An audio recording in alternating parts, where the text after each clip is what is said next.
Hello, everyone. We have a lot to unpack today, so I'm gonna go kind of fast and, try to keep up. So, first things first, we started talking about Orban's visit to Kiev. And not surprisingly, he was there without a question to promote the Russian cause. Here's how. Basically, he suggested that negotiations to end the war could be sped up if Ukraine went for a quick ceasefire. However, I think that the person who should do the ceasefire should be the person who started the fire, which is Russia. So Ukraine has every reason to ask what's in it for me, because you know what? If Ukraine ceases fire and Russia doesn't, then it's not a ceasefire, it's execution. Why is it Orban? And this is something I didn't know. I'm glad that they mention it in this article. As is customary for European Union, each member takes leadership of EU Parliament for 6 months. And I didn't realize that, but for the next 6 months, it's going to be Hungary.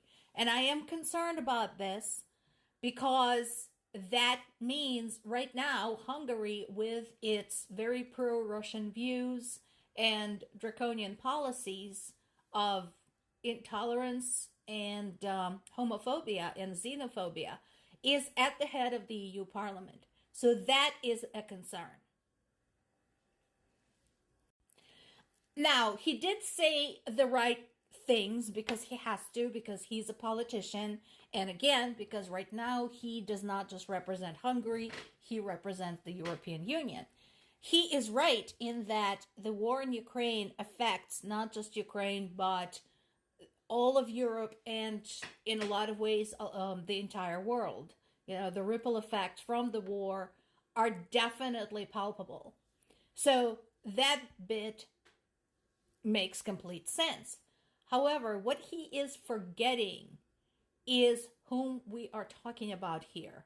We're talking about Russia, who basically is rapidly turning into kind of like if the Russian Empire and the USSR had a baby. So, as I mentioned before, I think Hungary in general and Orban in particular are forgetting what it was like for Hungary specifically when it was under the Soviet heel. Okay? And I think he needs to consider the implications from that standpoint, from the standpoint of the history of his own country.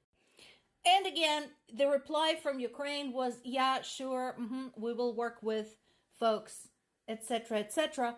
But again, remember, we are talking about very uneven sides here in this war. So, the question is, if Ukraine were to accept a ceasefire, who is to call the shots for Russia? And who is to keep Russia accountable for their side of the deal? Now, much that I like Kiev Independent, this particular piece is from there, and much as I appreciate that they made their site, their material available to English-speaking readers, thus vastly expanded their audience, I want a verification on this from other sources. Did Zelensky, in fact, dismiss Orban's ceasefire offer? I wouldn't be surprised if he did, but I want to get specifics on this. This particular bit made me kind of chuckle. So, when Orban says that what Ukraine is suggesting is going to take too long, well, honey, what did you expect? What Ukraine is suggesting is for Russia to leave. So what exactly is going to take too long? Because Russia leaving is not going to take too long. The distances for them to do a 180 and go home are not that long. They can be out in a day. Now, convincing Russia to do that, that will take too long, but that's not Ukraine's fault. That is Russia's fault. So, all in all, this was, I would say, not productive. Another non-productive thing is this. Finland, you are oversimplifying. While it is true that China has great influence with Russia, and while it's true that Russia would be severely impaired if China withdrew its assistance, like today, I don't think one phone call would do it. I really don't. The reason being, you are forgetting the other side of this equation, Russia.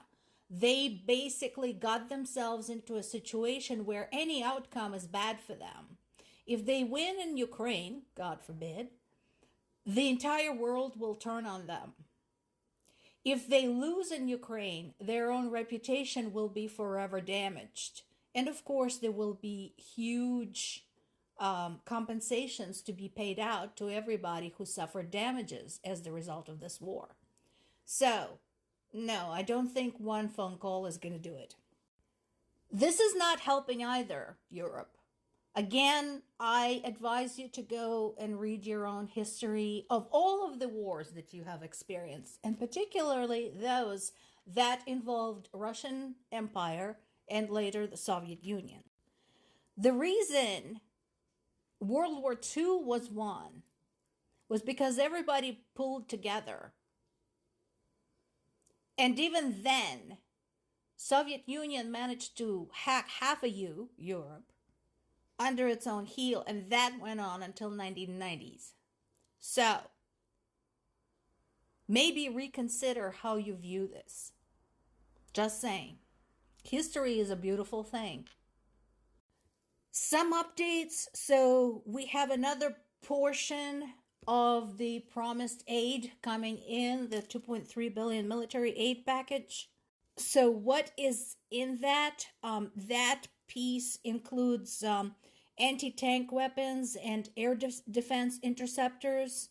Also would speed up a procurement procedure for the surface-to-air missile systems. That is huge. That is so important.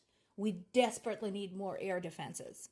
There is a continuing conversation, of course, about the NATO membership, about Ukraine's usage of Western weapons. So let's take a peek at that. Regarding Ukraine's NATO membership, basically they're saying that yes, it would be terribly nice. However, basically they're saying that they need to secure the agreement from all of the members of the alliance, and we already know there are members of the alliance who are opposing to this. So I'm not liking this personally. And I don't like this either because it doesn't make any sense. How long precisely does the front line have to be for this to happen? Because as far as I'm concerned, the front line went from 0 to the length of the border between Ukraine and Russia when Russia first invaded. So that should have been all of the front line extension that should have been needed for Ukraine to be allowed to hit targets within Russia. So help me understand this one. Speaking of some progress, again, this is Kyiv independent, so I will need to confirm this with other sources, but it looks like we did hit metallurgical factory in Russia, which is good because those do supply Russian military. What we know is that the factory is located in the area of Staroskol, about 72 miles into Russian territory. So again, this is where Ukraine is doing more with less. But it's not all good news. There has been another attack in Dnipro with casualties. They hit a shopping center, as well as multiple cars and a gas station. At least 5 people were killed and 47 injured.